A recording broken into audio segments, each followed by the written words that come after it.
예, 어제 주일 예배 잘 들으셨어요? 예, 오늘 월요일 두 번째 주 첫 시간이네요. 그래서 우리 성령론 시작하기 전에 잠시 기도하겠습니다. 하나님 감사드립니다. 저희들 하나님 말씀에 대한 거룩한 욕망 주셔서 하나님의 말씀 배우자 함께 저희들 함께 모였습니다. 하나님의 말씀 들을 때 또 하나님 말씀 전할 때 성령께서 친히 인도해 주세요. 지금 이 시간 우리 전광 목사님 마지막 재판을 진행되고 있습니다. 하나님께서 간섭하셔서 우리 판사분들이나 검사분들이나 변호사로 우리 목사님 섬기는 모든 분들이 모두 하나님 앞에서 의로운 재판에서 그래서 우리 목사님 빨리 출소할 수 있도록 은총 베풀어 주시옵소서. 감사드리며 예수님 이름으로 기도하옵나이다. 아멘. 전 시간에 우리 교회사 잘 들으셨죠? 저도 좀 일찍 좀 오거든요. 그래서 우리 교회사 이렇게 강의 너무 재밌죠. 우리 한국 교회사 정말 성경을 사랑하는 우리 한국의 교회 역사 참 귀한 강의.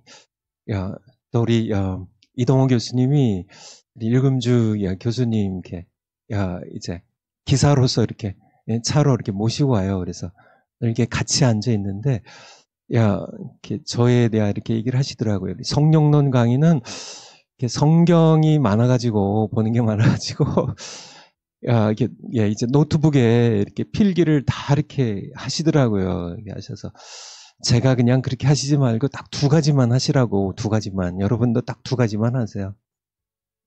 뭐 다 잊어버리셔도 되는데요. 딱 두 가지만 하시면 됩니다. 하나는요, 성경으로 돌아가자는 것. 성경으로 돌아가자는. 오직 성경입니다. 두 번째는요, 성경에서 우리에게 말씀하시는, 바로 예수님께서 말씀하신 성령을 받으라는, 성령 세례 받으라는, 이 두 가지예요. 성경으로 돌아가고 성령 세례 받으라는 것. 요거 두 가지 계속 이 각도에서 뭐 저 각도에서 뭐 이렇게 여러 각도로 제가 말씀드리지만은 결국은 두 개예요.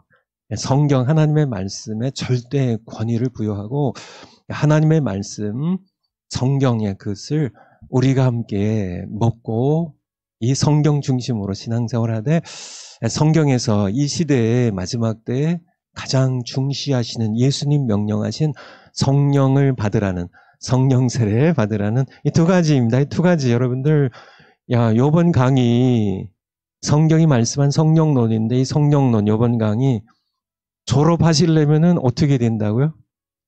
성령 받으시면 돼요. 못 받으시면 뭐 시험 아무리 잘 보셔도 뭐 여러 가지 성령에 관한 여러 지식들 많이 쌓으셔도 소용없습니다. 그거 가지고 우리가 하나님께서 원하신 것을 성취할 수가 없어요. 성령 세례 받는 것 하시면 이번 강의는 넉넉하게 여러분들 수료하시게 될 겁니다. 어제가 추수감사주일이었어요. 미국에서 원래 지키는 추수감사절은 땡스기빙 데이라고 그러죠. 이번 주 말고 그 다음 주 목요일이 추수감사절이에요. 추수감사절.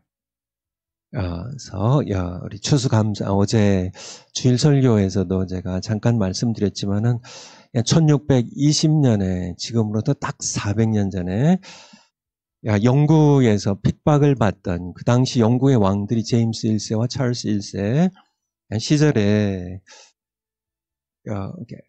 영국의 국교회죠. 국교회 성공회죠.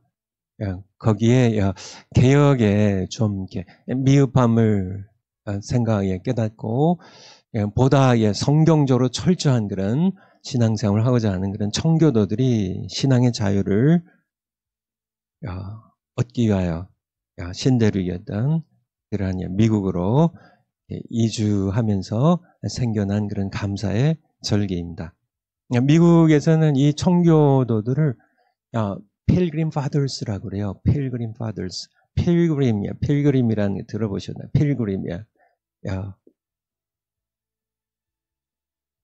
필그림 파더스라고 순례자라는 뜻이죠. 이 세상, 우리가 영국을 떠날 때 또 화란으로 갔다, 이렇게 영국 다시 이렇게 미국으로, 신대륙으로 오게 되는데요. 그들이라고 그동안 살았던 그런 정들었던 그런 고향 땅에 자기 집이 있고, 친구들이 있고, 거기에 재산이 있고, 거기에 삶의 모든 기반들이 있는 그곳을 떠나서 신대륙이라는 곳에는 아무것도 사실은 미국의 원주민들이 인디언들이 있었을 뿐, 아메리칸 인디언들이 있었을 뿐, 사실 아무것도 없는 곳에 출발하기가 이렇게 떠나기가 쉽지 않은 거죠. 그냥 잠시 여행한 것이 아니라 모든 것을 다 포기하고 신대륙에 가서 거기서 이제 살고 죽는 선택인데요. 그래서 순례자로서 이렇게 살았던 그런, 그래서 그들에게는 이 땅의 모든 재물보다 집보다 삶의 모든 기반보다 그들에게는 신앙의 자유가 더 중요했던 것입니다. 그래서 그들이 바로 그러니까 청교도라고 이렇게 불리는데요. 청교도, 미국의 건국의 아버지들이죠. 그래서 이들을 이렇게 쉽게 생각하려면 여러분들 존 버년의 그 철로 역정이죠. 필그림 프로그레스, 원래 원제가 더 필그림, 필그림 프로그레스라는 제목입니다, 원래는. 그래서 우리는 철로 역정이라고 이렇게 하는데, 주인공이 크리스천이 기독도입니다. 기독도가 장망성을 떠나서, 장망성 뭐예요?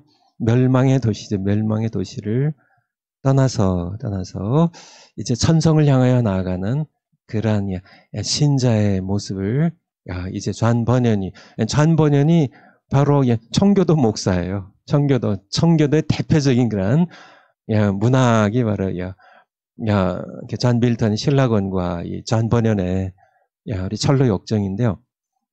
여기서의 이 철로 역정의 The Pilgrim Progress, 여기 보면 우리가 이 청교도들에 대한 모습을 우리가 잘 볼 수 있습니다. 청교도들, 그들이 어떤 신앙생활을 했는지 바로 장망성을 떠나서 정말 거기에 가족이 있었죠. 집이 있었죠. 모든 삶의 기반이 있었죠. 거기에 모든 것들이 있는데 그것을 다 떠나서 장차 멸망할 도시라는 장망성을 떠나서 천성을 향하여 나아가는 십자가를 통과하여 죄의 짐이 벗어지고 천성을 향하여 수많은 그런 죄와 사탄과 어둠의 세력들의 유혹을 뿌리치고 싸워 이기고 천성을 향하여 나아가서 마침내 들어가는 철로 역정에서 우리는 400년 전에 우리 청교도들의 미국을 건국하던 그런 신앙의 역사를 우리는 볼 수 있게 됩니다. 우리 청교도들의 신학과 신앙을 한마디로 얘기하면 뭘까요? 우리 신학원이 여러분들이 지금 이제 함께 배우는 이 청교도 신학원의 가장 중요한 사항일 텐데, 핵심일 텐데요. 청교도들의 신학과 신앙의 핵심이 뭘까요? 핵심이 뭘까요? 한마디로 얘기하면 성경입니다, 성경. 성경으로 돌아가자는 거예요. 성경으로 돌아가자는. 영국 역사로 보면은 헨리 8세 1534년에 주후 1534년에 수장령이라는 그가 이제 이렇게 이혼하고 결혼하는 과정에서 이제 이렇게 캐톨릭 철치의 교황과 단절을 합니다. 영국에 있는 교회는 내가 수장이다 하는 영국의 국왕이 왕의 머리라는 그런 수장령을 발표하고 로마 카톨릭 교회와 결별을 하게 되죠. 그렇지만은 그러니까 영국의 국교회입니다. 성공회죠. 이 수장령에 따라 시작된 영국의 국교회가 개혁의 미흡함을 보고요. 개혁에 미흡해요. 그래서 일어난 운동이 바로 청교도 운동이에요. 청교도 운동입니다. 웨스트민스터 신학 고백서 언젠가 한번 또 배울 기회가 있을지 모르겠는데요. 바로 이 청교도들의 그 신학자들이 중심돼서 만들어낸 것이 바로 웨스트민스터 Confession of Faith라는 그 신앙 고백서예요. 웨스트민스터 신앙 고백서. 이 웨스트민스터 신앙 고백서의 1장이 뭔지 아세요? 1장이 of the scripture, of the scripture. 1장이 바로 성경입니다. 성경입니다. 바로 청교도들의 가장 중요한 것이 바로 성경으로 돌아가자는 종교개혁자들, 그들의 신앙과 신학을 철저하게 이어받은 사람들이 바로 청교도들이에요. 청교도들. 그래서 영국의 청교도 이 신앙과 신학을 시작한 사람을 역사적으로 거슬러 올라가면 어디에 뿌리를 두냐면은 바로 존 낙스라는 영국 북부의 스코틀랜드의 장로 교단을 시작한 하나님의 은혜로 그를 통하여 게 시작하셨는데 바로 존 낙스인데 존 낙스가 바로 누구의 제자예요? 바로 존 켈빈의 제자인 존 낙스입니다. 이들은 중요한 것이 바로 청교도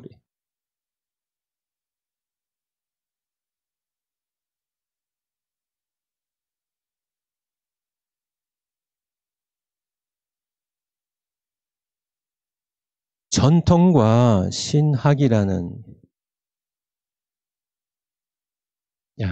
세계에 이 두 가지 사이에 대립이라고 할까요? 갈등이라고 할까요? 바로 캐톨릭 철치가 천주교회가 계속 이제 전통입니다. 교회가 만들어낸 전통.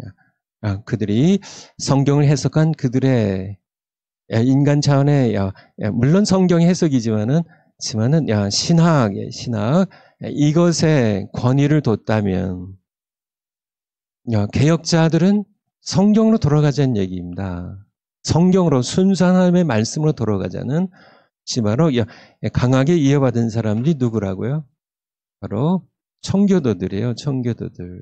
저 청교도들을 이렇게 표현하는 글을 읽어본 적이 있습니다. 청교도들은 성경을 읽었고 모든 청교도들이 성경을 읽었고요.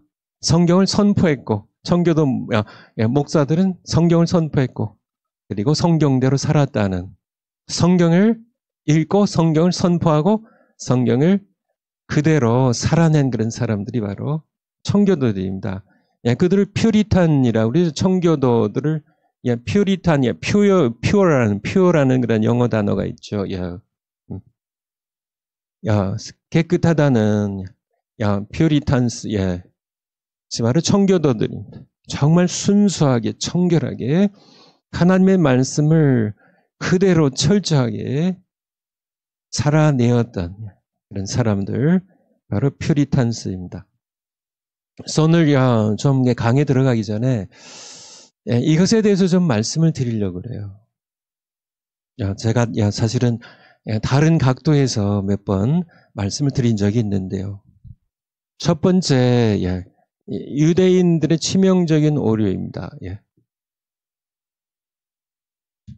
유대인들은 이 성경 대신에 그들이 만들어낸 전통이요. 전통. 그들의 전통입니다. 물론 성경을 해석한 전통이지만은 그들의 전통이 바로 그들이 미시나라는 주후 200년경에 예후다 하나시라는 그런 랍비입니다. 랍비, 그들의 장로, 랍비가, 예후다 하나씨가, 정리한 그런, 그들 나름대로의 전통을 묶은 그러한 책이죠. 미시나, 그리고 주후 3세기, 4세기 게마라라는 이 미시나에 기록된 그러한 모든 랍비의 전통들을 이 후대 랍비들이 열심히 서로 토론한 그런 내용들이 게마라고요. 미시나와 게마를 합친 것이 바로 탈무드예요. 탈무드입니다. 이것이 그들의 주장에 의하면은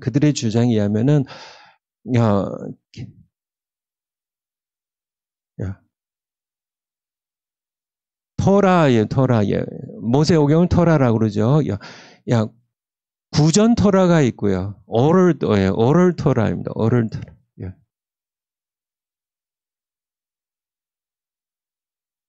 그리고 성문 토라가 있다고 그러죠. 성문 토라. written 토라입니다. 그래서 입으로 전해는 토라가 있고 성문 토라가 있다고요. 예수님께서 이것에 대해서 말씀하셨는데요. 마태복음 15장 1절 한번 올려주실까요? 제가 막 이렇게 써서 정신이 없으시겠지만은 여러분들이 잘 이해하시면 좋겠어요. 그때 바리새인과 서기관들이 예루살렘으로부터 예수께 나와 가로되 당신들의 제자들이 어찌하여 장로들의 유전이 트래디션 전통입니다. 유전 전해 내려오는 전통. 장로들의 랍비들의 유전을 범하나이까 떡을 먹을 때 손을 씻지 아니하나이까. 예수께서 대답하여 가르사대 너희는 어찌하여 너희 유전으로 너희가 만든 너희의 전통으로 랍비들의 해석으로 장로들의 유전으로 너희의 유전으로 하나님의 계명을 성경을 범하느냐. 그래서 예를 들어서 예수님 말씀하셨죠. 네 부모를 공경하라. 네 부모를 공경하라. 바로 출애굽기 20장 12절의 네 번째 계명이죠. 이것은 성경 말씀입니다. 성경에서 말씀하셨는데 장로들의 유전, 그들이 만들어낸 랍비들의 전통은 뭐예요? 미시나는 뭐라고 얘기해요? 고르반 하면 하나님께 드림이 되었다 하면 그러면 된다는 얘기예요. 부모 공경 안 해도 된다는 얘기예요. 그래서 예수님께서 정확하게 말씀하신 거죠. 그래서 예수님께서 네 부모를 공경하라는 것이 하나님의 말씀인데 너희가 너희 장로들이 너희 랍비들이 만든 이 미시나입니다. 너희들의 만든 전통 물론 모세오경에 대한 해석이에요. 부모를 공경하라는 성경 말씀 하나님의 말씀에 대한 해석을 그들은 그렇게 적용을 해서 그렇지만은 이렇게 고르반하면은 부모를 공경 안 해도 된다. 이렇게 너희의 유전으로 너희가 만든 전통으로 성경을 너희가 폐하고 있다고 그렇게 말씀하고 계시죠. 6절 한번 보죠. 6절. 그 부모를 공경할 것이 없다 하여 고르반하면요. 너희 유전으로 하나님의 말씀 성경을 폐하는도다. 그렇게 말씀하고 계시죠. 9절입니다. 9절. 사람의 계명입니다. 물론 그들은 이게 다 성경을 지키기 위하여 부모 공경하기 위하여 하나님의 말씀을 지키기 위하여 우리가 해석한 것이라고 그들의 신학을 얘기하는 것이고 그들의 전통을 얘기하는 것이지만은 예수님께서 하신 말씀은 사실은 이 성경을 너희가 오히려 이렇게 성경 지킨다고 하면서 사실은 너희 전통을 너희가 만든 신학을 너희들의 장로들이 유전에 내려온 그 교훈들 그 계명을 지키냐고 하나님의 말씀을 폐한다고 얘기하고 계신 것이에요. 그래서 유대인들의 오류입니다. 근데 이것이 오늘날까지 계속되고 있어요. 여러분들 오늘날까지요. 제가 섬기던 교회 파송받은 선교사님 한 분 계셔가지고 그분이 한번 이렇게 꼭 한번 오라고 이렇게 해서 한번 제가 이스라엘 방문한 적이 있는데요.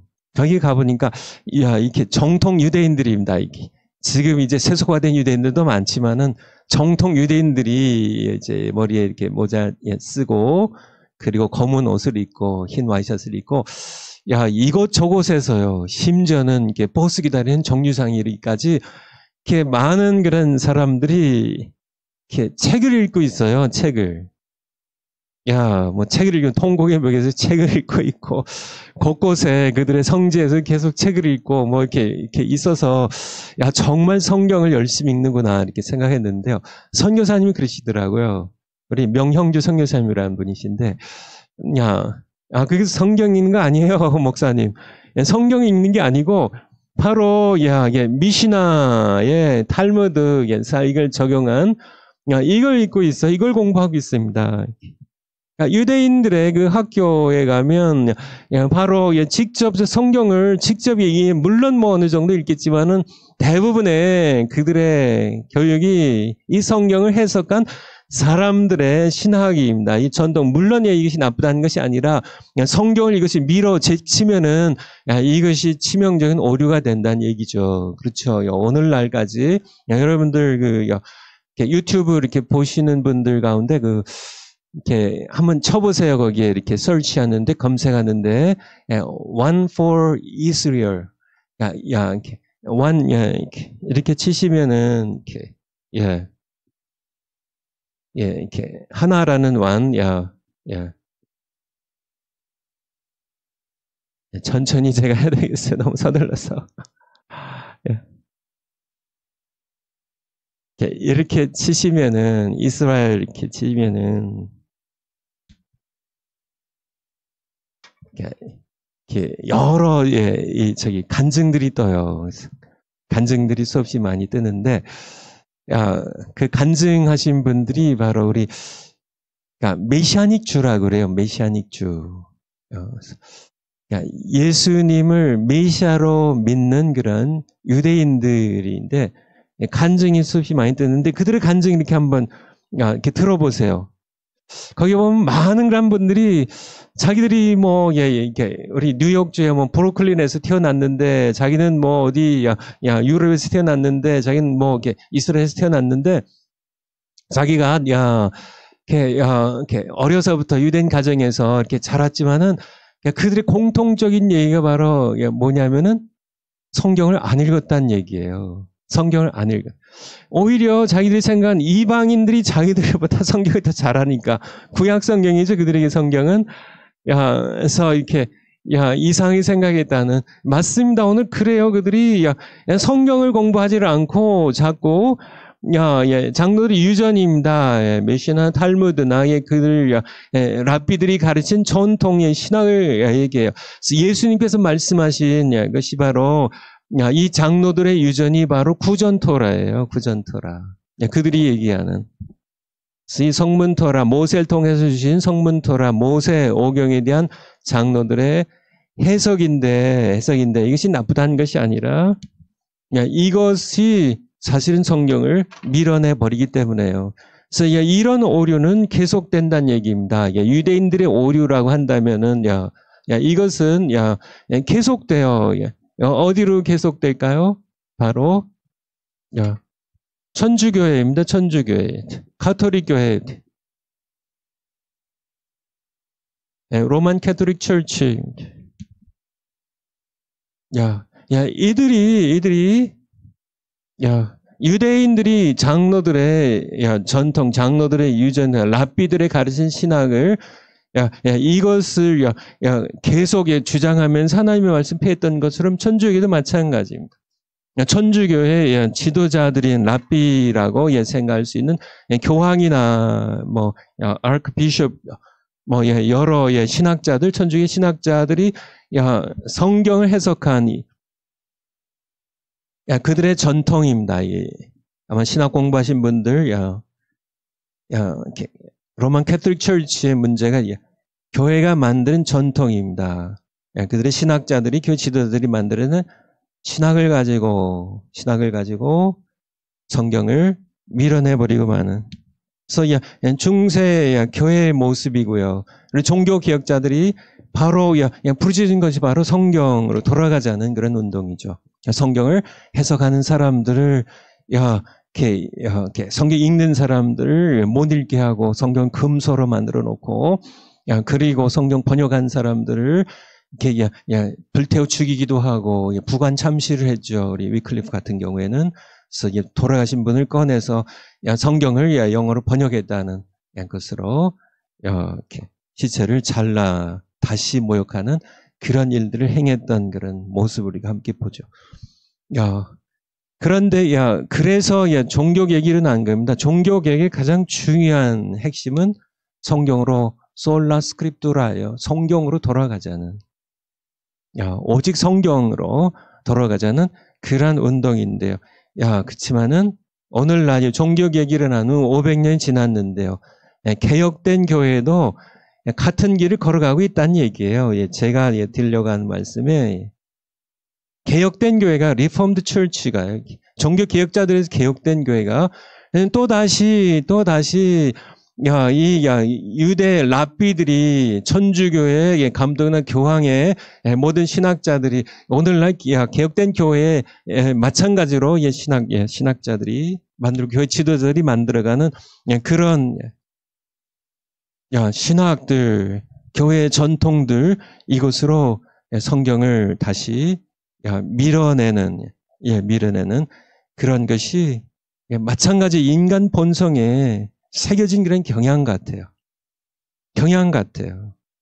서머 칼 바르트가 어떻게 얘기했고, 하나의 장로의 유전이죠. 우리에게 전해주는 신학의 전통이 되는 거죠. 여러 큰 신학자들, 많은 신학자들, 아브라함 카이퍼, 몰트만, 불트만, 여러 많은 찰스 하치나 비비 월필드나 많은 그런 학자들 이렇게 그들의 신학을 가르치는 그런 전통적인 그들이 이렇게 개혁된 교회 장로라고 할 수 있는 랍비라고 할 수 있는 그들이 가르친 신학의 전통을 가르치는 그리는 모습을 오늘날 우리는 함께 보게 됩니다. 그래서 그것들이 나쁘다는 것이 아니에요. 아까도 말씀드린 것처럼 이 전통들이 나쁜 것이 아닙니다. 개혁된 교회에 훌륭한 신학자들이 얘기한 신학이 나쁜 게 아니에요. 결코 나쁜 게 아니죠. 그렇죠. 탈무드가 나쁜 게 아니에요. 다 귀한 것입니다. 근데 문제는 무엇이냐면은 이 전통들이 사람들이 성경을 해석한 전통들이 하나님의 말씀을 폐하게 되면 그것은 치명적인 오류란 얘기입니다. 그러면 아시겠어요? 이해하시겠죠?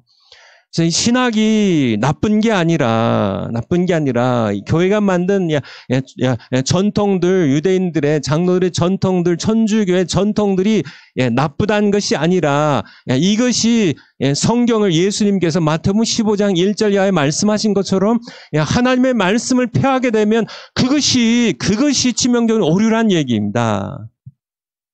그런데 이것이 유대인들의 오류일 뿐만 아니라 로만 캐톨릭 철치 오류일 뿐만 아니라 오늘날 안타깝게도 개혁된 교회 종교 개혁자들이 순교하면서 불타 죽으면서 이루었던 이 성경으로 돌아가자는 이 운동을 산물로서 시작된 이 개혁된 교회조차도 다시 이 오류로 다시 돌아가는 것이 너무 안타깝다는 얘기예요. 지금 드린 말씀은 그래서 성령론 우리가 함께 배우고 있지만은 중요한 이것을 제가 다시 반복하는 이유는요. 우리가 인간의 이성의 산물로 만들어져 가는 그냥 순수한 성경 말씀 그 자체가 아니라 아무리 선한 의도로 랍비들이요 여러 신학자들이 종교 지도자들이 아무리 성경을 바르게 해석한 그런 전통과 신학이라 할지라도 이것은 어디까지나 인간이 하나님의 말씀을 해석하고 체계화시킨 그러한 것이고 이것이 나쁘다는 것이 아니라 이것이 왕으로 자리를 잡고 성경 하나님의 말씀 폐하게 되면요. 예수님 말씀하신 것처럼 너희가 너희 장로들의 유전을 가지고 너희 장로들이 물려준 그 전통을 가지고 하나님의 말씀 폐한다고 말씀하신 것처럼 그 현상이 그것이 교회에서도요 그것이 천주교회가 됐고요 이 개혁된 그 후에 개혁된 교회에서도 그 현상이 계속되고 있으니까 이것이 다시 되돌아가서 성경으로 돌아가야 되는데요. 이거 쉽지 않다는 얘기예요. 이것이 너무나 쉽지 않습니다. 하나님의 말씀, 너희의 유전으로 우리 한번 올려주실까요? 마태복음 15장 6절. 너희의 유전으로 하나님의 말씀 폐하는도다. 외식하는 자들아, 이사야가 너희에 대해 잘 예언하도다. 이 백성 입술로 난 존경하되 마음은 내게서 멀다고요. 정말 하나님의 말씀 자체에 대해서는 계속 자신들이 만들어가는 이 유대인들의 전통입니다. 지금까지도 이들은 미시나를 읽고 있어요. 탈무드를 공부하고 있어요. 이 전통이 하나님의 말씀 밀어내서 오늘날 유대인들도 여전히 성경을 멀리하고 그들의 장로들의 유전인 이 미시나나 탈무드를 공부하고 있는 것처럼 천주교 마찬가지입니다. 이들도 하나님의 말씀을 전혀 안 읽는 건 아니지만 여전히 하나님의 말씀보다는 그들의 신학적인 전통들, 그들이 교회가 만드는 전통을 중시하면서 신앙생활을 하니까 여전히 교회가 하나님의 생명력이 없는 그런 교회가 되었고요. 500년 전에 정말 개혁된 교회 시작됐는데, 하나님으로 시작됐는데, 이 개혁된 교회조차도 여전히 사람들의 이 만들어가는 이 신학적인 전통, 이것을 신학교들이 가르치고요. 나쁘다는 얘기가 아닙니다. 제가 반복해서 계속 얘기하지만은 이것이 아무리 선한다 할지라도 인간이 인간이 체계화시킨 인간의 이성을 거쳐서 만들어진 산물이기 때문에요.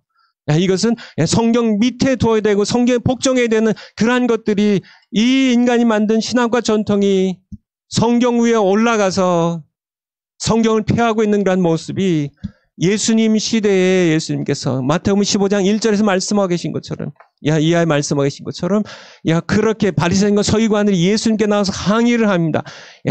왜 당신의 제자들이 장로들의 유전을 바로 유대인의 랍비들이 만든 이 신학과 전통을 왜 범하냐고. 그들이 만든 정결례죠. 선을 이것이 예수님께서 말씀하십니다. 너희는 어찌하여 너희 유전으로. 이 유전이 바로 성경에서 전혀 떠난 얘기는 아닙니다. 바로 유대인의 랍비들이, 바리새인과 서기관들이, 유대인의 성경학자들이 성경을 해석하고 적용한 것들이에요. 그렇지만 그것을 예수님께서 말씀하시길 그것은 너희의 유전이라고, 고르반이라고 그렇게 부모 공경하는 그런 계명에 대해 너희가 설명한 것은 너희의 전통이고 너희의 신학이고, 그것은 너희의 유전이고 너희의 장로들의 유전이고 사람의 계명이라고 예수님께서는 분명하게 말씀하고 계신 겁니다. 그것에 대하여 우리는 이 시대에 분명하게 전통과 신학입니다. 이것과 성경을 정확하게 우리는 분명하게 깨달아야 돼요. 우리는 성경으로 돌아가야만 됩니다. 제가 거듭 말씀드리는데요. 우리는 성경으로 돌아가야 돼요. 우리가 마지막으로 하나 더, 유대인들의 치명적인 오류입니다. 천주교회, 로만 카톨릭 철치가 쫓아갔고요. 심지어는 우리 개혁된 교회조차 이 치명적인 오류를 쫓아가고 있는데요. 네 번째, 우리가 바로 청교도 신학원에 대한 얘기를 좀 드리고 싶어요. 시작이 미약할지 모르겠지만요. 청교도 신학원, 말씀드린 것처럼 아까 청교도의 신앙과 신학의 가장 중심이 뭐라고요? 바로 성경으로 돌아가자입니다. 이것이 바로 우리 정광훈 목사님이 왜 우리 이 신학원의 이름을 청교도 신학원으로 했을까? 그 의미입니다. 성경으로 돌아가는.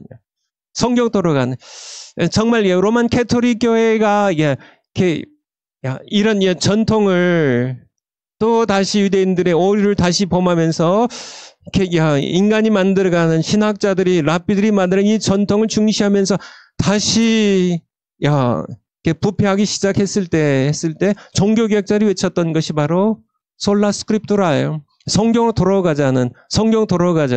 그렇지만은 다시 개혁된 교회도 다시 성경으로 멀어지고, 신학교들이 계속 뭘 가르치나요? 성경을 가르치지 않는 게 아니지만은 대부분 바르티 신학을 가르치고요. 누구의 신학을 가르치고, 신학에 대하여 여러 가지, 그것이 또 하나의 개혁된 교회가 만들어가는 신학적인 전통이 되어가는 겁니다. 그래서, 오히려 성경은, 사람들이 만들어가는 그 전통에 의하여, 떠밀려 나가는 치명적인 오류라는 사실을 우리는 기억해야 합니다. 그래서 제가 지난 여름 학기에 얘기 드렸나요, 제가? 신학을 동처럼 버렸다고. 좀 너무 강한 표현이지만은 일부러 그렇게 강한 표현을 썼습니다. 저는 이렇게 학자이기를 포기했어요. 저는 더 이상 그냥 학자이기를 포기했습니다. 차라리 그냥 무식하다는 얘기를 듣는 것이 차라리 낫다는 생각하고 있습니다. 그냥 성경으로 시작해서 성경으로 계속. 그렇지만은 우리 신학교들 이게 신학을 가르치는 자체를 제가 뭐라고 하는 것은 아니지만은 계속 신학교들은 계속 학생들에게 꾸역꾸역 신학을 주입시켜요. 신학을 주입시키는 것보다는 하나님의 말씀을 주입시키라고요. 사람이 떡으로만 산 것이 아니라 하나님의 입에서 나오는 말씀 그대로, 성경 말씀 그대로 먹게 하고 이 말씀을 선포하게 하고 이 말씀대로 살아가도록, 목회하도록 이 말씀대로 기도하라고 하시면 기도하는 것이죠. 기도에 대한 학을 가르치는 것이 아니라 성령을 가르치면 성령론의 성령에 대한 지식을, 성경적 지식을 가르치는 것, 물론 그것이 나쁘다는 것이 아니라 그것도 좋은 것이지만은 핵심은 뭐냐면 예수님께서 하신 말씀의 핵심은 성령을 받으라고 말씀하셨지 성령에 관한 지식을 너희들이 배우라고 말씀한 것이 아닌 것처럼 우리가 신학을 자꾸 학생들에게 먹이기보다는 성경을 먹게 하는. 그래서 제가 이렇게 이번 성령론 가르치면서 제가 제목에 대해서 이렇게 생각하다가 성경이 말씀하는 성령론 이렇게 명명한 그런 이유이기도 합니다. 선교지에서 보면요, 선교지에서 여러분들 선교지 소식 종종 듣죠. 그래서 선교지에 보면 아프리카에 우간다 캄팔라에 태국에 어디 이렇게 캄보디아에 어디 이렇게 신학교들 이렇게 세우잖아요. 그래서 장로교회에서 파송된 장로교 선교사님은 장로교회 신학교 세우고 침례교에서 파송받은 분은 침례교 신학교 세우고 다 그것이 다 귀하고 아름다운 것이겠지만은 각자 자기 교단의 장로 교단의 전통과 신학을 가르치니까요. 그러니까 순복음교회 신학과 전통을 가르치니까 현지의 사람들은 너무 혼란스럽다는 얘기입니다. 그리고 분열이 돼요. 그리고 각자 신학교들이 전부 군소한 작은 신학교에 불과한 것이고 선교사님의 이제 가르칠 수 있는 교수진이 이렇게 교단별로 다 나누어 버리면 다 합쳐서 성경을 가르치라는 얘기에 제가 드리는 말씀은 각 교단의 전통과 신학을 가르치지 말고 하지 말고 이것은 부수적인 것이니까 성경에 나와 있는 예수 그리스도를 전파하고 복음을 전할 수 있도록 무장시키고 성경을 가르치면 성경은 하나잖아요. 성경. 자신들의 어떤 교단의 전통적인 입장에서 자신들의 전통의 신학을 가르치기보다는 성경 자체, 성경에서 주신 하나님의 말씀을 가르치라고. 우리가 에베소서 4장에 보면 우리 한번 에베소서 4장 한번 볼까요? 에베소서 4장 우리 1절부터 보면 그러므로 주 안에서 갇힌 내가 너희를 권하노니 2절입니다. 모든 겸손과 온유로 하고 3절에 평안에 매는 줄로 성령에 어떻게 하신 것을요? 하나 되게 하신 것을 힘써 지키라. 4절 같이 한번 읽겠습니다. 시작. 몸이 하나요 성령이 하나이니 이와 같이 너희가 부르심의 한 소망 안에서 부르심을 입었느니라. 5절 누구도 하나예요? 주님도 하나시고요. 믿음도 하나고요. 세례도 하나고요. 6절에 하나님도 하나이시니.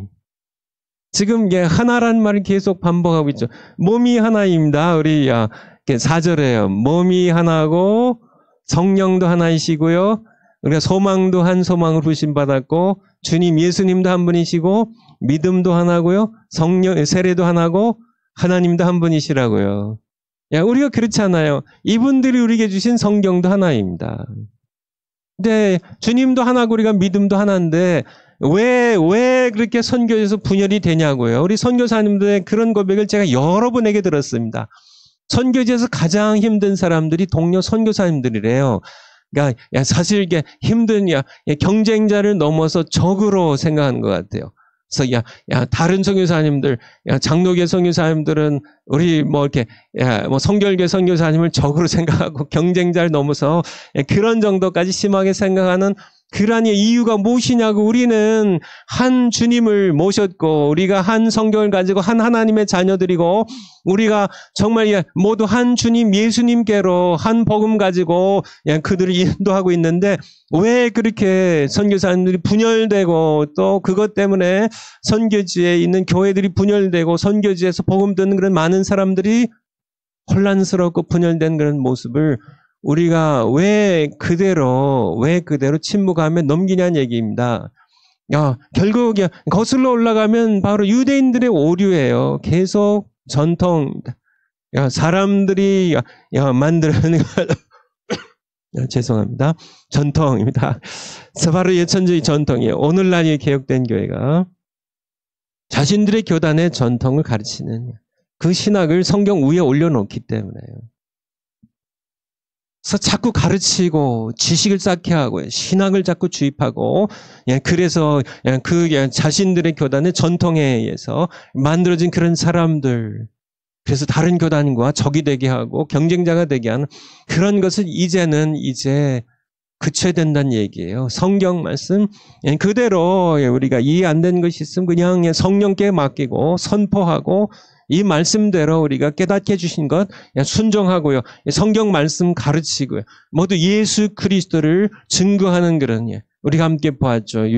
요한복음 20장 31절에 본 것처럼 이것을 기록하면 예수님께서 누구이신지 오직 이것을 기록하면 너희로 예수님께서 하나님의 아들 그리스도이심을 믿게 하려 하며 또 너희로 믿고 그 이름을 힘입어 생명을 얻게 하려 함이라니 성경 말씀 이걸 가르치시면 되잖아요. 한 주님 예수님을 전하시면 되잖아요. 바로 이래서 믿어서 예수님의 이름으로 구원받게 하시면 되잖아요. 그것 외에 우리가 선교에서 더 바라는 게 무엇이 있어요? 우리가 무엇을 위해서 우리가 거기서 내 이름을 남길 거예요. 거기서 예배당 많이 지어놓고 내가 어떤 성공했다는 그런 역사를 위해서 내가 거기서 선교를 하나요? 아니죠. 예수님을 전하기 위해서 하는 거 아니에요. 예수님이 누구이신지를 전하고 예수님 믿고 구원받게 하려고 내가 선교지에 가는데 왜 자신들 교단의 전통을 왜 신학을 주입해가지고 왜 분열시키냐고요. 이것이 바로 오늘날도 계속 반복되고 있다는 사실이에요. 그래서 우리는 다시 청교도 신학원에 공부하신 여러분들, 여러분들은 바로 이런 유대인들의 오류입니다.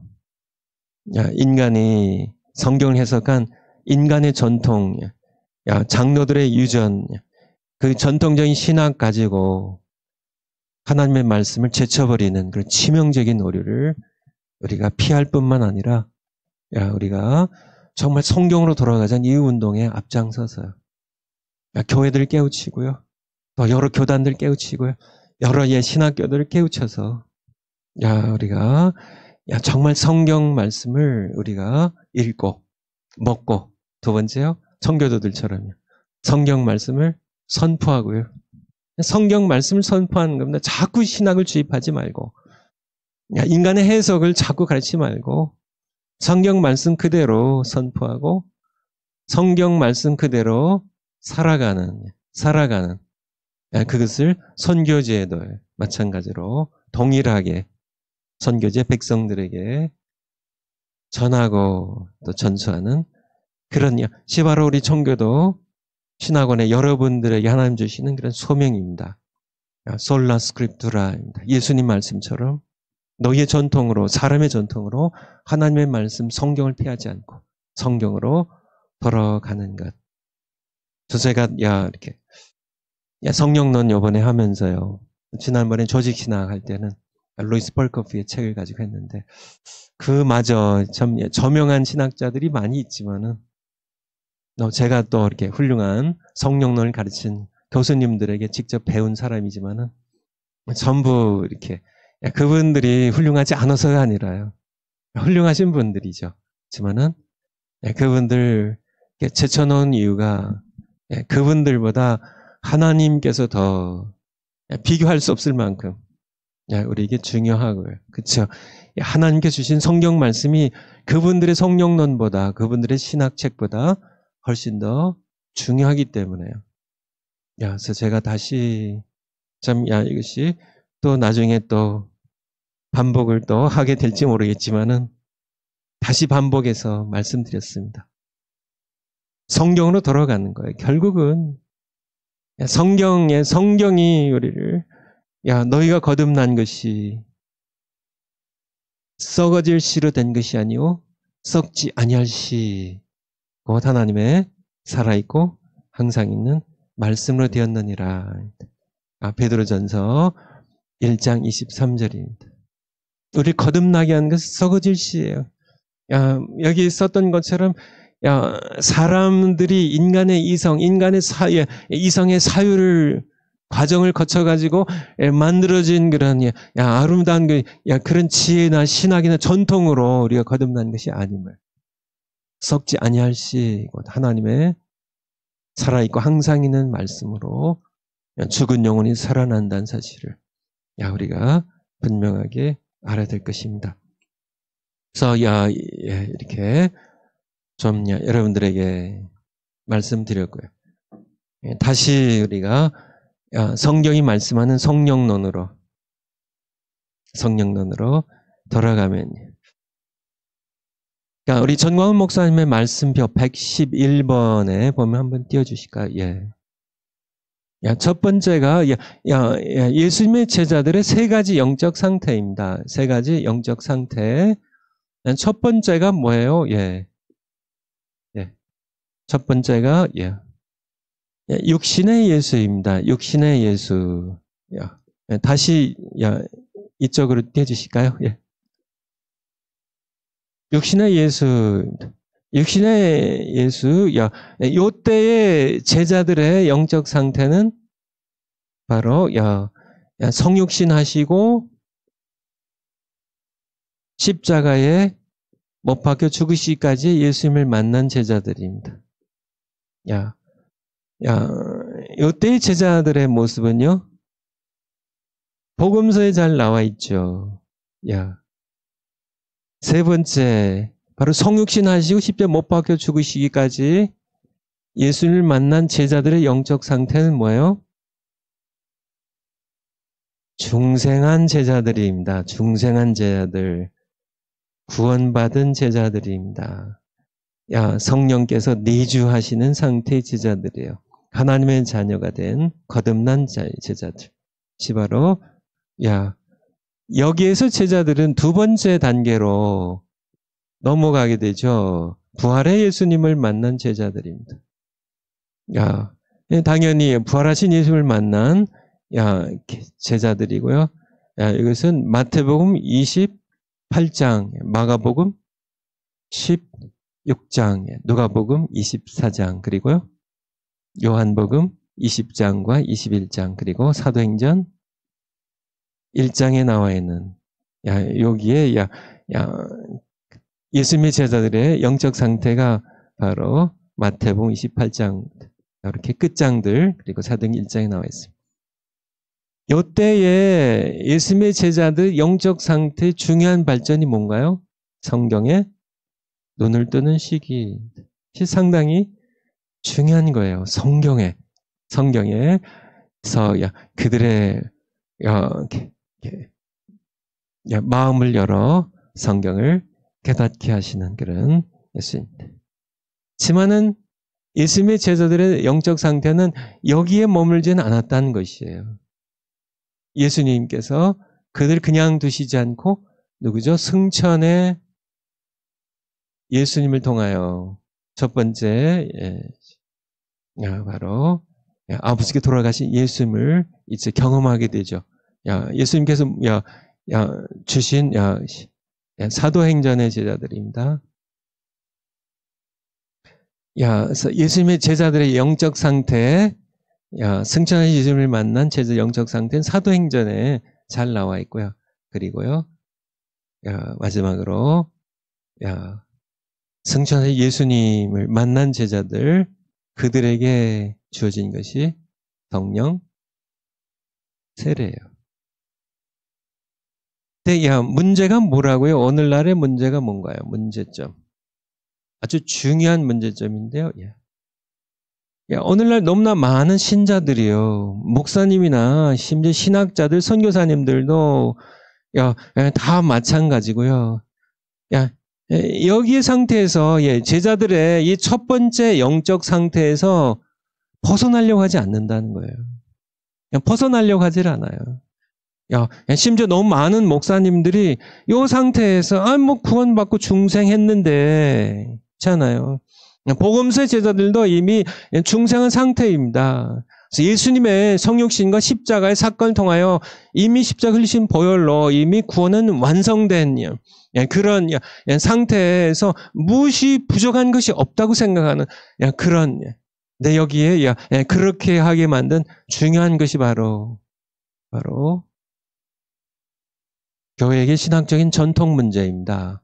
또 하나의 전통이 나오는데요. 개개인의 문제가 아니라 사실은 이 중생과 성령 세례를 동일시하는 동시에 일어나는 그런 사건으로 생각하는 이 신학적인 전통이 만들어내는 치명적인 이것이 얼마나 많은 그런 교회들 신자들의 신앙생활에 정말 선교에 얼마나 치명적인 영향을 미쳤는지 이것은 정말 말로 표현할 수 없을 만큼 엄청난 치명적인 결과를 가져온 겁니다. 중생하면서 제가 지난 시간에 지난주 수요일 날 말씀드린 것처럼 이것이 바로 정통 보수 신학계의 전통적인 견해예요. 전해요. 동시에 이것이 두 가지가 일어나니까 성령 세례 받을 필요 없다는 얘기예요. 중생하면 동시에 성령 세례 받았다는 겁니다. 여러분들 신학교에서 대부분 그렇게 배웠을 겁니다. 중생하면 성령 세례 자동적으로 받은 것이라는 그래서 성령 세례를 오순절 성령 강림의 사건을 예수 그리스도의 구속적인 사건의 마지막에 완성의 단계로 봐서요. 그때 교회가 세워지고 맞습니다. 성령 강림으로 교회가 세워졌죠. 그때 초대 교회가 성령 세례를 역사적으로 한 번에 이례적으로 받았기 때문에 이렇게 세워진 교회가 성령 세례를 받았기 때문에 이 교회에 중생에서 지체가 되면 성령세를 자동적으로 받은 것이라는 이 주장이, 이 전통이, 이 신학이 나온 치명적인 결과가 바로 오늘날 너무나 무수한 그런 목회자들이, 무수한 그런 신자들이 중생하면은 더 이상 성령세를 사모하지를 않아요. 전혀 기대하지 않습니다. 오히려 성령세를 받아야 한다고 하면은 이상하게 생각하고 마는 그런 풍조가 만들어졌다는 그런 얘기예요. 바로 지난 시간에 말씀드린 겁니다. 그래서 이렇게 은사 종결론도 마찬가지고요. 그래서 정경 완성과 함께 이미 방언이나 예언 같은 치유 같은 그런 은사들은 이미 끝났다는 그런 주장들. 참 이 주장들이 가져온 그런 교회 안정도 있지만은 교회는 차가운 지성주에 빠졌고 성령을 소홀히 하면서요. 성령세를 이제 전혀 이렇게 받아야 되는 그런 것으로 생각하지 않기 때문에 교회는 무기력하고 또 기쁨이 없는 그런 교회가 되어버리고 말았습니다. 이것이 전통적인 견해인데요.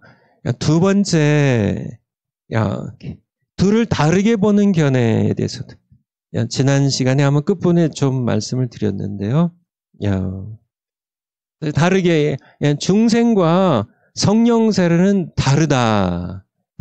거기까지는 이게 맞는 그런 얘기인데요. 이제 앞으로 제가 이제 성경에서 말씀한 성령에 대해서 다시 성경으로 돌아가서 집중적으로 또 이제 말씀을 드릴 텐데요. 일단은 우리 20세기 초에 미국에서 일어났던 오순절주의죠. 하나님의 성회 순복음교회라고 쉽게 얘기하죠. 그리고 또 1950년대, 60년대 다시 시작됐던 그런 우리 네오 펜타코스탈리즘입니다. 은사주의 운동이라는 그들의 견해를 잠깐 이렇게 보면, 다시 한번 보면,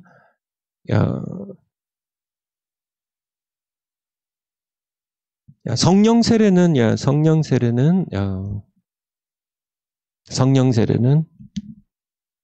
제가 이렇게 성격이 굉장히 느긋하고 느리면서도 자꾸 이렇게 급해지네요, 제가 이렇게. 천천히 지우고. 제가 이렇게 좀 혀가 어눌하기 때문에 말을 빨리 하면 좀 이렇게 막 이렇게 혀가 꼬이는데, 그래도 제 마음이 상당히 이렇게 제 마음에 이렇게 막 그냥 전하고 싶은 그런 열정과 이게 제가 이렇게 제 혀가 이렇게 못 따라가는 것 같아요. 그래서 중생과 그거 93분 한번 올려주실까요? 우리 정광 목사님의 말씀표, 성령세를 받으라는 말씀표. 성령 거듭이 바로 중생이에요. 중생. 중생이 구원이고요. 구원받는 겁니다. 영원한 생명 얻는 거고 자녀로 거듭나는 것이고, 예수님께서 성육신하신 예수님께서 십자가에서 이루신 사건이 이루어주신 은혜고요. 물세례로 연결이 되죠. 그래서 구원받으면 예수님 복음 듣고 믿고 성령을 거듭나면 물세례를 받게 되는, 아주 정확하게 잘 말씀해 주셨는데요. 요때 성령 거듭나면 이제 성령이 우리 안에 거듭날 때 들어오셔서 성령이 내주하기 시작하세요. 이것이 모두 같은 그런 동일선상에서 쭉 한 사건으로 이어지는 겁니다.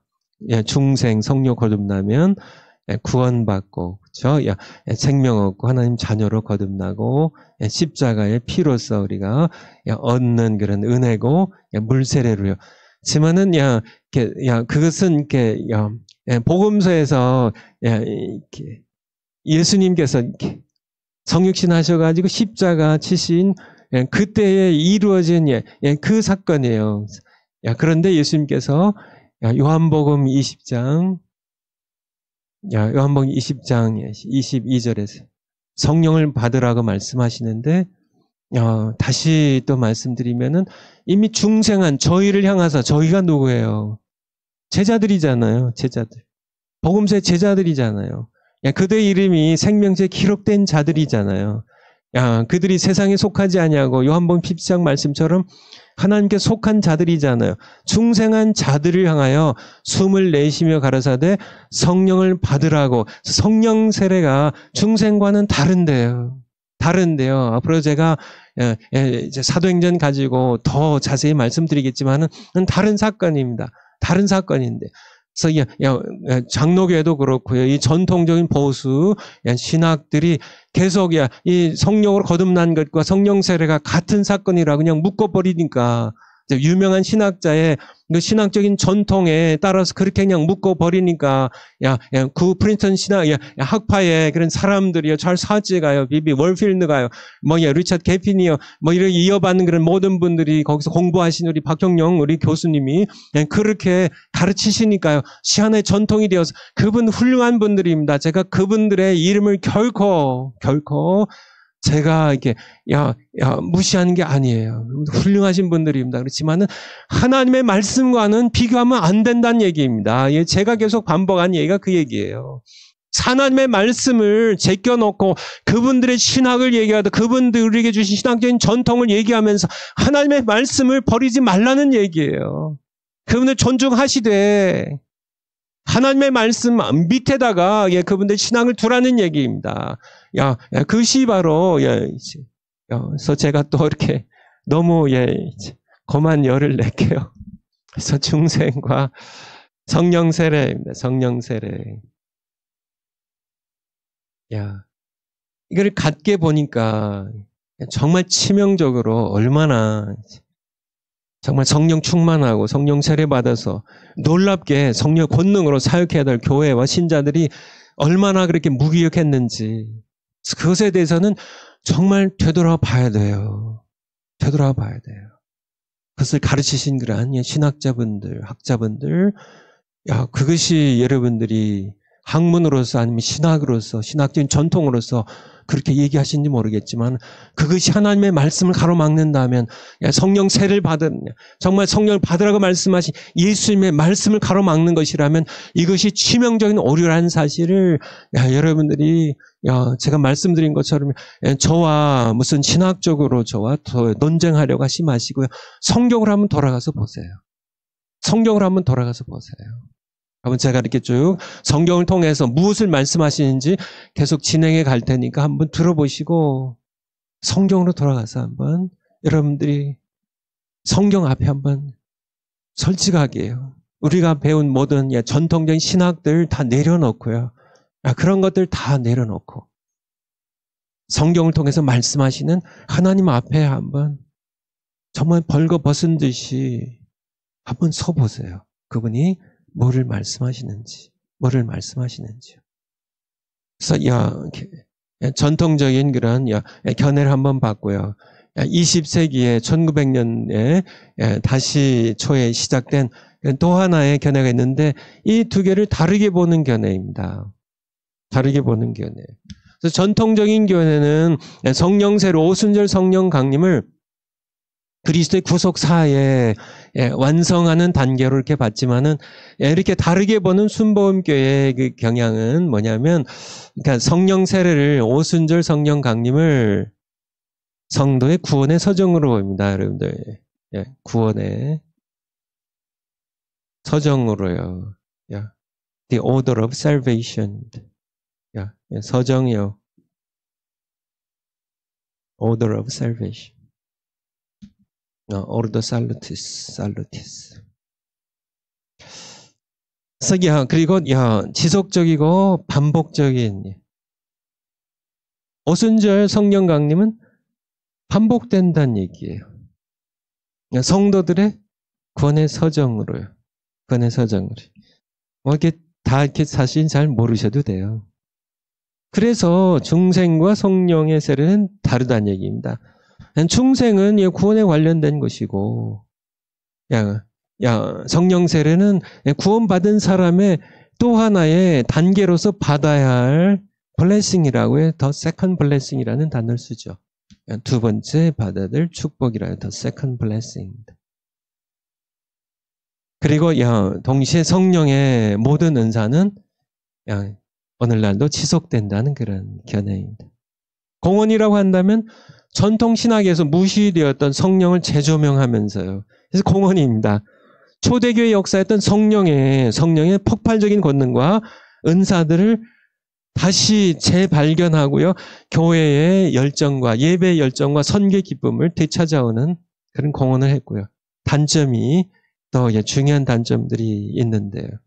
하나님의 말씀의 기초를 소홀히 하면서요. 성령을 강조했지만은 성경을 소홀히 하면서요. 주관적이고 조작적인 감정주의가 싹트게 되고요. 지나친 은사주의에 빠지게 되고요. 은사를 주시는 목적이 있는데요. 은사 자체에 너무 집착하는 그런 은사주의에 빠지게 되고 신비주의에 빠지게 되고요. 더러는 광신주의에 빠지는, 그래서 교회에 많은 혼란들을 가져오는 보수 전통의 신학과 전통이 가르치는 것이 교회 안정을 가져왔다고 하면 다시 한번 20세 교회를 혼란 가운데 몰아넣게 되죠. 앞서 제가 말씀드렸던 제가 공부한 신학교들입니다. 우리 사당동의 총신, 사당동과 양지에서 동시에 같이 공부를 했는데요. 1, 2학년은 양지에서, 3학년은 우리 사당동에서 공부를 했는데, 또 제가 유학을 가서 미시간에 있는 우리 CRC 교단 신학교인 칼빈 신학교와 필라델피아에는 웨스트민스터 신학교, 모두 보수 전통적인 이 견해를 저에게 가르쳤던 교수님들의 거의 모두가 다 보수 전통적인 중생과 성령 세례는 동시에 일어나는, 중생하면 성령 세례 받은 것이라는 가르치는 그런 분들이에요. 그래서 제가 신학교에서 경험한 것은 바로 이 보수 전통적인 그런 것입니다. 그렇지만은 저는 그러니까 전광훈 목사님과 함께 어려서 우리 최복기 목사님 통해서 저희가 신앙생활을 본격적으로 시작했고요. 그리고 또 성령 세례와 충만을 받는 은혜를 경험했습니다. 그리고 이제 제가 드릴 말씀은 신학을 전통적 신학을 배우고 동시에 성령의 세례와 충만을 최복기 목사님 목회 통하여 저희들이 경험했다는 얘기입니다. 그리고 제가 신학을 내려놓고 약 30년 정도 담임 목회를 했고요. 그리고 이제 비로소 이제 성경과 성령이 함께 역사하시는, 그래서 성경이 말씀하시는 성령론, 성령에서 성경이 기록되었고요. 성경이 또 성령을 증거하시는데 이 성령론에 대하여 비로소 이제 정립을 해서 여러분들에게 성령론을 하나님의 말씀으로, 성경이 말씀하시는 성령론으로 여러분들에게 말씀드리는 겁니다. 전통적인 보수적인 신학을 제가 공부했고요. 그리고 또 성령을 직접 경험한 그런 어린 시절, 그리고 이것이 함께 어우러져서 제가 한 30년 정도 담임 목회를 한 다음에 여러분들에게 성령론을 가르치는데요. 저도 목회하면서 또 미국에 떨어져 있어서 가끔 우리 이제 한국에 오면 정광 목사님과 함께 같이 지내면서 여러 가지 얘기 나눴지만은 주로 뭐 이렇게 성령론이나 뭐 신학적인 얘기는 나누지 않고요. 그냥 같이 이제 이렇게 뭐 교제를 그냥 한 거죠. 그냥 친구로서요. 뭐 신학자나 목사로서 교제한 게 아니라 친구로서 이렇게 교제했는데, 이번에 성령론을 이렇게 우리 정광 목사님이 이제 감옥에 이제 들어가셨고 저에게 이제 부탁하시기를 성령론을 좀 가르쳐 줬으면 좋겠다. 우리 한국 교회가 이제 이게 성령 세례 받는 거에 우리 한국 교회 소망이 걸려 있다고. 그래서 감옥에 지금 계시면서 그게 더 절박하신 것 같아요. 저에게도 주일 설교를 이제 본인이 이제 감옥에 계신 동안에 저에게 이렇게 부탁하면서, 그래서 주일날 성령 세례에 대하여 좀 성령 받으란 설교를 좀 해달라고, 또 이렇게 청교도 신학원에서 성령론 가르치라고 그냥 성령론에서 이렇게 해서 이제 신학원에서 성령론을 바로 시작했는데, 제가 이제 주일 예배는 이제 이렇게 제가 기도하면서요, 이렇게 다음 주일부터는 이게 성령론에서 좀 이렇게 주일 예배도 설교를 이렇게 하나님 말씀을 선포하려고 합니다. 선포하려고 해요. 그래서 제가 이렇게 하면서 제가 이렇게 느끼는 거는 전광훈 목사님의 성령론에 대하여 제가 너무 제가 이렇게 뭐 같이 자랐지만은 이제 우리 정광훈 목사님은 이제 대신이 이제 대한신학교 대한신과 이렇게 이제 대신교단의 신학교를 공부하고, 저는 이제 또 이렇게 합동측에 총신교단에서 공부하고, 또 제가 이제 뭐 유학을 가고 또 목회를 저는 미국에서 하고, 우리 목사님은 한국에서 하시면서 이렇게 뭐 성령론이나 신학에 대해서 이렇게 얘기를 나눈 적이 이렇게 거의 없지만은, 이렇게 성령론을 제가 준비하면서 이렇게 놀라운 것은 전광훈 목사님의 가지고 있는 성령론이 이렇게 정리한 성령론이 제가 이렇게 그동안 가르쳤던 성령론과 너무 같다는 얘기예요. 왜 그럴까 생각해 봤거든요. 비유는 딱 하나로 생각이 돼요. 바로 한 성경에서 가르치는 성령론을 함께 가르치고 있기 때문에, 한 성경에서 나오냐, 한 주님께서요, 한 하나님께서요, 우리에게 한 성경으로 우리에게 주시는 성령론이기 때문에. 그래서 제가 한번요 93번 다시 한번 올려주실까요? 말씀표 93번.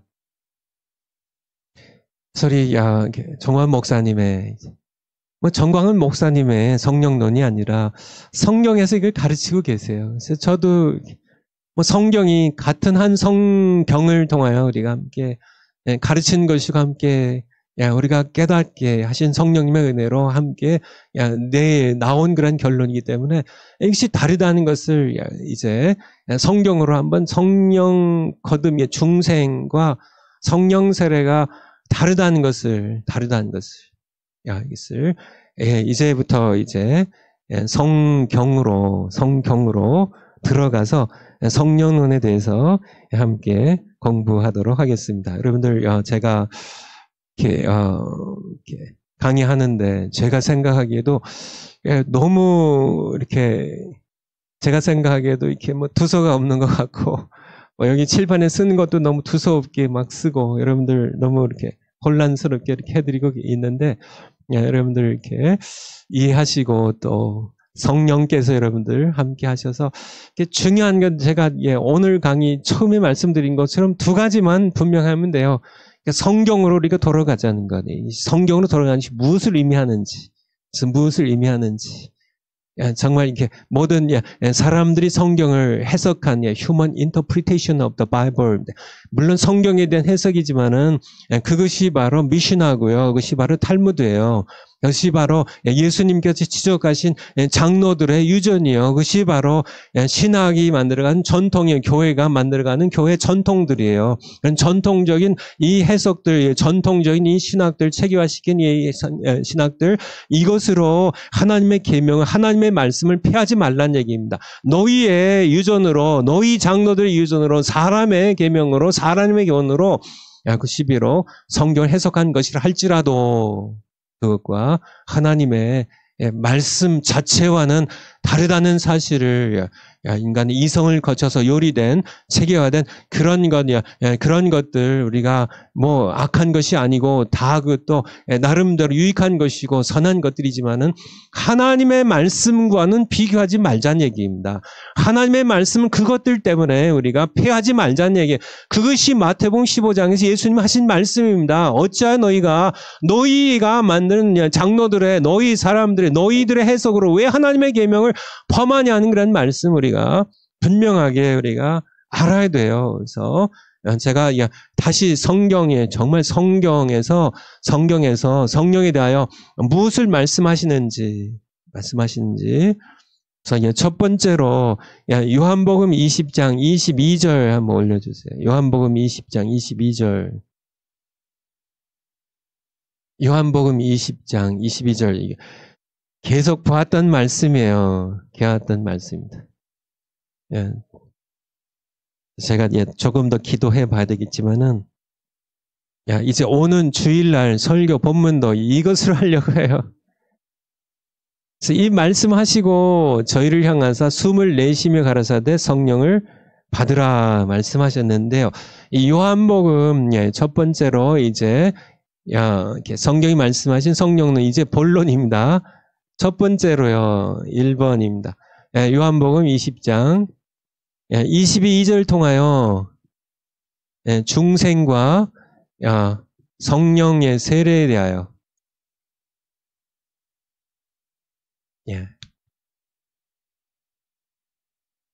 작은 첫 번째입니다. 이 말씀을 주신 시점이 무엇이냐는 얘기, 시점. 이 명령을 하신 시점입니다. 이 명령하신 시점. 언제예요? 예수님께서 부활하신 후에요. 한번 20장 한번 19절 한번 올라가 볼까요? 이날 곧 안식 후 첫날 저녁 때입니다. 아시겠죠? 이날 안식 후 첫날 저녁 때가 언제예요? 이날 새벽에 예수님 부활하셨잖아요. 그러니까 성령 받으라고 하신 것은 바로 부활하신 날 저녁이에요. 그날 저녁에 제자들이 유대인들을 두려워하여 모인 곳에 문들을 닫았더니 예수님께서 부활하신 예수님께서 오사 가운데 서서 가라사대 너에게 평강이 있을지어다. 20절 이 말씀하시고 손과 옆구리를 손에 못자국과 옆구리에 창자국을 보이시니 제자들이 주를 보고 기뻐하더라. 예수께서도 가라사대 너에게 평강이 있을지어다. 두 번째 말씀하셨네요. 왜 그럴까요? 제자들이 계속 두려워하고 있어요. 그래서 평강이 있을지어다. 두 번째 말씀하시고 아버지께서 나를 보내신 것 같이 나도 너희를 보내노라. 이 말씀을 하시고 저희를 향하사 숨을 내쉬며 가라사대 성령을 받으라 시점입니다. 우리가 중생과 성령 세례가 같은 것인가, 아니면 동시에 일어나는 사건인가, 아니면 다른 것인가, 우리가 볼 때 첫 번째가 말씀하신 시점이 중요한데요. 바로 부활하신 후예요. 명백한 얘기입니다. 명백한 얘기예요. 명백한 얘기. 두 번째,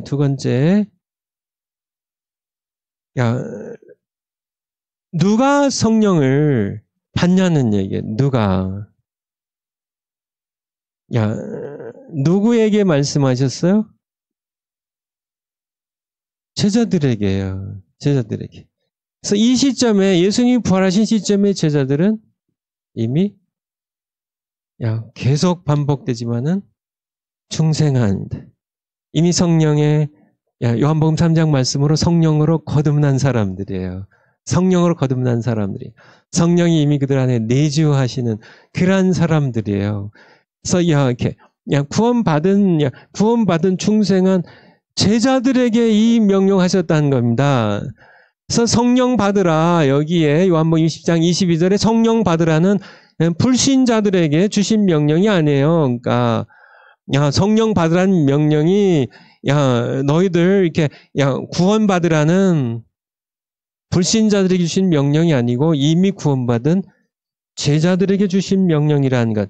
이것이 너무 선명하지 않나요? 분명하잖아요. 그쵸?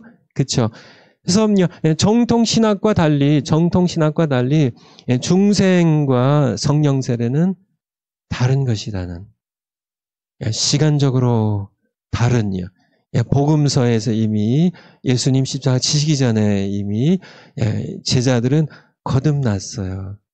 십자가 지시 예수님의 피로써요. 구약의 성도들이 예수님의 피로써, 어린 양의 피로써요. 유월절 어린 양의 피로써 앞서 구원받은 것처럼 이들도 예수님의 십자가 보혈로, 오직 예수님의 십자가 보혈로 이들도 이미 중생한 상태라는 그런 사실을 우리는 달리 생각할 이유가 전혀 없죠. 그래서 정통신학과 달리 정통신학이 이것에 얘는 잘못됐다는 얘기입니다. 정통신학을 따라갈 것이 아니라 성경 말씀을 따라가자는 그런 말씀이에요. 그래서 성령 세례는 중생 이후에 주시는 그런 은혜라는 사실을. 세 번째입니다. 성령을 받는 목적입니다. 이것이 또 굉장히 중요해요. 성령을 받는 목적입니다. 성령 세례의 목적. 여러분들 성령을 받는 것에 대하여 여러분들 사모하신 분들이 많이 계신데요. 그래도 그쵸? 깨어 계신 분들 많이 성령 세례, 성령 받는 것에 대하여, 성령 기름 부음에 대하여 같은 말인데요. 이것에 대하여 이렇게 사모하는 분들 많이 계시죠. 왜 성령 받으려고 하세요? 받으라고 명령하셨으니까. 그렇다면 예수님은 왜 성령 받으라고 하셨을까요? 성령 세례를 예수님께 주시는 목적이 무엇일까? 이것이 사실 받는 것도 중요하지만은 이것이 굉장히 중요해요. 왜 받는지 모르고 성령 세례 받아가지고 내가 능력 받아서 목회자라고 다 좋지만은 그것이 예수님 주신 목적이 아닙니다. 내가 성령 세례 받고 내가 은사 충만히 받아가지고, 내가 이렇게 내 이름 내고, 아니면 내가 병 낫고, 내가 기적들 행하고, 내가 여러 가지 귀신 쫓고, 다 좋은 것이지만은, 그것이 직접적인 핵심적인 목적이 아니에요. 이걸 정확하게 알아야만, 우리가 뒤에 것들을 계속 이해할 수 있는데요. 성령을 받으라고, 성령 세례를 받으라고 한 목적은 구원도 아니고요. 이미 구원 받았으니까, 우리가 목회 잘하기 위하여, 이렇게 병 낫고, 여러 가지 은사 받고, 여러 것들, 그런 것이 다 아니고요. 전부 아닙니다. 그것은 다 부차적인 것들이에요. 성령 세례의 목적입니다. 성령을 받으라고 하신 그런 예수님의 목적은 21절에 나와요. 21절에 20장 21절 예수님께서요 부활하신 후에 너에게 평강이 있을지어다. 아버지께서 나를 보내신 것 같이 나도 너희를 보내노라. 이거예요. 예수님께서 아버지께서 나를 이제 세상에 죄인들 우리를 구원하러 보내신 것 같이 나도 너희를 보내노라는 이것 때문에 성령을 받게 하는 겁니다. 보내시려고요. 바로 이제 사도행전으로 이어지는데요. 이렇게 보내시는 무엇으로 보내세요? 너희가 몇 날이 못해 성령 세례를 받으리라. 1장 5절에요. 1장 5절에 요한은 물론 세례를 받으라 너희는 몇 날이 못해 성령으로 세례를 받으리라 하셨는데요. 이제 성령을 이제 주신입니다. 요한복음 20장 22절 성령 받으라고 말씀하셨고 그것이 실제로 주어진 것이 바로 오순절 날인데 오순절 날이 이르기 전에 예수님께서 말씀하신 겁니다. 성령으로 세례를 받으라고 우리에게 말씀하시고 1장 8절에 너희가 몇 날이 못해 성령 세례를 받으리라고 하셨고 저자들은 예수님이 말씀하시는 그런 관점을 이렇게 떠나서요. 그러면 뭐 이렇게 예수님이 오실 때 어떻고 뭐 이렇게 그러니까 이스라엘 나라를 회복하심이 이때니까 이렇게 딴소리 하니까 하면 중요한 것이지만은 예수님의 관점은 딴소리 하시니까 예수님께서 너희의 알 바 아니요. 그는 아버지께서 자기 권한이 두셨으니 7절에 이건 너희 알 바가 아니고 너희 알 바 아니고 우린 자주 그렇게 예수님께서 뭘 말씀하시는지 지금 너희가 몇 날이 못해 성령을 세례를 받으리라 이렇게 하는데 제자들은 엉뚱하게 이스라엘 나라를 회복하시면 이때니까 뭐 이런 얘기하니까 그것은 때와기하는 아버지께서 자기 권한이 주셨으니 너희가 신경 쓸 바 아니고 너희가 신경 쓸 거는 성령 세례야. 8절에 같이 한번 읽겠습니다. 시작. 오직 성령이 너희에게 마시면 너희가 권능을 받고 예루살렘과 온 유대와 사마리아 땅끝까지 이르러 내 증인이 되리라 하시니라. 이 말씀과 함께 요한복음 22장 요한복음 20장 21절에 거기에 말씀하신 것처럼 아버지께서 나를 보내신 것 같이 나도 너희를 보내노라고 말씀하신 그런 예수님 보내노라고 어디로 보내요? 바로 예루살렘과 온 유대와 사마리아와 땅끝까지 나도 너희를 아버지께서 나를 보내신 것은 나도 너희를 보내노라고 이것 때문에요. 나도 너희를 보내노라. 그래서 땅끝까지 예루살렘부터 땅끝까지 사마리아 온 유대와 사마리아 땅끝까지 이르러 보내시기 위하여 무엇을 하세요? 성령을 받으라고 하신다는 얘기예요. 성령을 부어주신 겁니다. 그래서 성령을 주시는 성령 받으라고 하시고 성령을 주시는 목적은 보내시기 위하여 무엇으로요? 예수님의 증인으로 권능 있게 사역하도록이요. 예수님의 증인으로요. 예수님의 십자가 죽으심과 부활의 증인이 되어서 사도행전의 사도들이 그렇게 했던 것처럼요. 예수님의 부활의 증인이 되어서 권능 있는 성령으로 권능 받은 그런 증인들이 되어서 수많은 죽어가는 자들을 구원하기 위하여 보내시기 위하여 예수님께서 우리를 구원하러 오셨던 것처럼 예수님께서 우리를 보내신 겁니다. 나도 널 보내노라고요. 성령의 권능을 덧입혀서 그들을 보내시기 위하여 이것이 바로 목적이에요. 우리가 뭐 목회 잘하고 다 좋지만은 그것이 목적이 아니라 바로 보내시기 위하여 무엇으로요? 예수님의 증인으로 보내시기 위하여 땅끝까지 보내시기 위하여 바로 성령의 세례를 주신 것은 바로 그들에게 권능으로 그들에게 부어주셔서 바로 성령 세례를 주시는 목적입니다. 우리가 성령 세례 왜 성령을 받아야 되나? 중생했는데 왜 받아야 되나? 뭐 우리가 잘 되고 우리가 목회 잘 되고 우리가 능력 받아가지고 사람들 이렇게 칭찬도 받고 사람들에게 여러 가지 주목도 받고 그런 거 다 아니고 성령 세례의 중심은 성령 세례를 받는 핵심은 예수 그리스도를 증거하는 겁니다.